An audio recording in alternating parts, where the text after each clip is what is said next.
দমদম হনুমান মন্দির।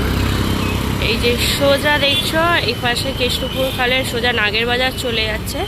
আমাদেরকে রাস্তাটা ক্রস করে ওই যে ওই পাশে যে রাস্তাটা দেখছো ওদিকে যেতে। ক্লক টাওয়ারটা যেটা তোমরা দেখছো এইখান দিয়ে তোমাদেরকে সোজা যেতে হবে। এখান থেকে তোমরা টোটো পেয়ে যাবে। এই ক্লক টাওয়ারের পাশ দিয়ে যে সোজা রাস্তাটা দেখছো এই খালের পাশ দিয়ে সোজা রাস্তাটা হাঁটতে হবে আমাদের শিব মন্দির বা কেদারনাথ মন্দির যাওয়ার। আসবে এই রাস্তাটা দিয়ে এই পাশে এই খালটা পড়বে। খালের সুগন্ধ শুনতে শুনতে তোমরা আসবে এই রাস্তাটা। এটা হলো তোমাদের জয়পুরে মাঠটা। এই মাঠে তোমাদের আগে দেখিয়েছিলাম, এখানে মেলা হচ্ছিল শীতকালীন সময়েতে, তখন দেখিয়েছিলাম। আর এই পাশে হচ্ছে খালটা। এইখান থেকে দেখো দেখা যাচ্ছে যে নতুন স্বামী বিবেকানন্দের এই স্ট্যাচুটা আর তার পাশে জলের এই জায়গাটা। এই রাস্তাটা দিয়ে আমাদেরকে সোজা যেতে হবে নতুন। এই guys, welcome back to Jahnavi Susmita. আশা করি তোমরা সকলে খুব ভালো আছো।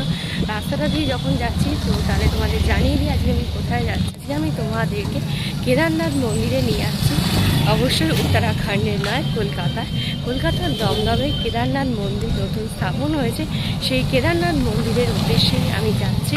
কিভাবে এসছি সমস্ত কিছু ডিটেলস তোমাদের আজকের এই ভিডিওতে থাকবে। তো তোমরা পুরো ভিডিওটা একদম স্কিপ না করে দেখবে।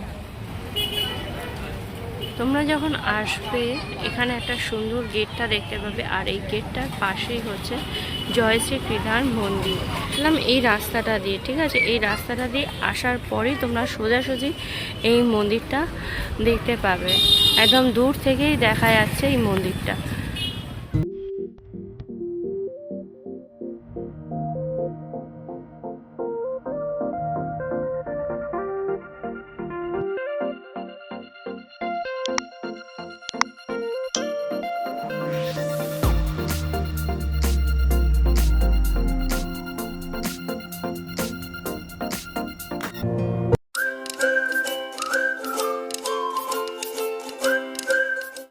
চলে এসেছি আমি একেবারে জয়শ্রী কেদার মন্দিরের মূল প্রবেশদ্বারের সামনে। আগে আমরা ভিতরে যাই, সেখানে এখন আরতি চলছে।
মন্দিরের প্রবেশদ্বারের সামনে রয়েছে একটি বড় ত্রিশূল, আর সেই ত্রিশূলের পাশেই রয়েছে নন্দী মহারাজের একটি কৌষ্টিক পাথরের মূর্তি, আর যেটা খুব সুন্দর করে সাজানো রয়েছে আমরা দেখতে পাচ্ছি।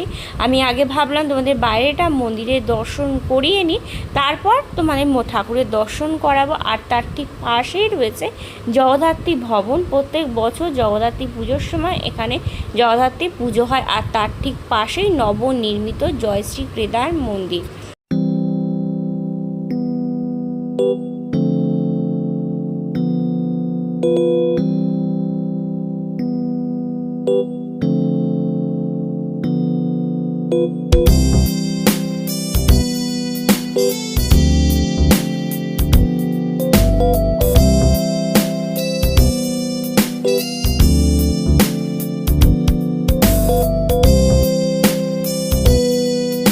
মন্দিরের পাশে ফাঁকা জায়গা রয়েছে, এখানে লোকজন বসে আছে, এটা মাঠ নয়, এটা কিন্তু ম্যাট্রেস, ঠিক আছে। আর এই যে জায়গাটা দেখছো, এখানে রান্না বান্না হচ্ছে প্রত্যেক সোমবারে পুজোর পরে, এখানে সন্ধ্যাআরতির পর ভোগ প্রসাদ বিতরণ হয়। আর তার পাশেই হচ্ছে আমাদের কলকাতার দমদমের নবনির্মিত জয় শ্রী কেদার মন্দির, যেটা হুবহু উত্তরাখণ্ডের কেদারনাথ মন্দিরের অনুকরণে তৈরি করা হয়েছে। রাতের অন্ধকারে যখন এই মন্দিরের আলো জ্বলে যায় তখন মন্দিরটাকে অপূর্ব সুন্দর লাগছে। মন্দিরের ওপরে ধ্বজা, তারপরে যে মন্দিরের বাইরে দিক থেকে লুকটা দেওয়া হয়েছে সেটা কিন্তু দেখলে একদম মনে হবে যে আমরা উত্তরাখণ্ডে কেদারনাথ মন্দিরে এসে দর্শনটা করছি। মন্দিরটা বাইরের দিক থেকে হুবহু কেদারনাথ মন্দিরের মতো লুকটা দেওয়া হয়েছে। আর মন্দিরটা বেশি দিন হলো উদ্বোধন হয়নি, মাসখানেক মতন হলো। তবে এই মন্দিরটা কিন্তু একেবারেই নবনির্মিত নয়। মন্দিরে এই জায়গাতে আগে এখানে পুরনো শিব মন্দির ছিল, সেই শিব মন্দিরেই তৈরি হয়েছে এই নতুন জয় শ্রী কেদার মন্দির। আর মন্দিরের বাইরে দুদিকে দেয়ালে বেশ অনেক মূর্তিও বানানো হয়েছে। মন্দিরের ভিতরে চলে এসেছি, অনেক ছোট ছোট লাইট রয়েছে, ভিতরটা অনেকটাই ছোট স্পেস।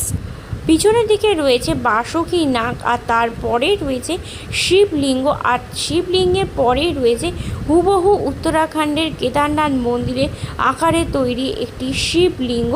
আর সেই শিবলিঙ্গটা শ্বেত পাথরের বেদির ওপর বসানো রয়েছে। আর তার ঠিক সামনের দিকেই রয়েছে দেখো এক মানুষ সমান উচ্চতার একটি সুন্দর ত্রিশূল।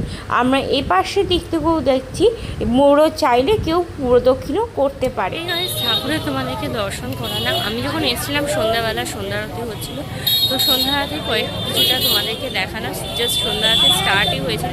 পুরো মন্দিরটা বাইরে থেকে দেখানো। এখন যে দেখছো এই পাশের দিকে পুরোটা ভোগ বিতরণ চলছে, তো পুজোর পরে ভোগ বিতরণ, অনেকে এখানে ভোগ প্রসাদ সংগ্রহ করছে। মন্দির সকালবেলা 6টা থেকে দুপুরবেলা 12টা পর্যন্ত, আবার বিকেলবেলা 4:30 থেকে রাত্রিবেলা 8টা পর্যন্ত খোলা থাকে। তো তোমরা এই সময় এসে মহাদেবের দর্শন করতে পারো। আর আসবে কি করে, আসার লোকেশান হচ্ছে খুবই কাছে, নিয়ারেস্ট রেলওয়ে স্টেশন বা মেট্রো স্টেশন হচ্ছে তোমাদের দমদম থেকে বেরিয়ে তোমাদের যে অটো বা বাসগুলো তোমাদের যাচ্ছে নাগের বাজারের দিকে টুয়ার্স, তো তোমরা সেই বাসগুলো বা অটোগুলো ধরে তোমাদের হনুমান মন্দির নামবে। আর হনুমান মন্দির থেকে কিভাবে আসবে তোমাদেরকে তো বলে দিলাম।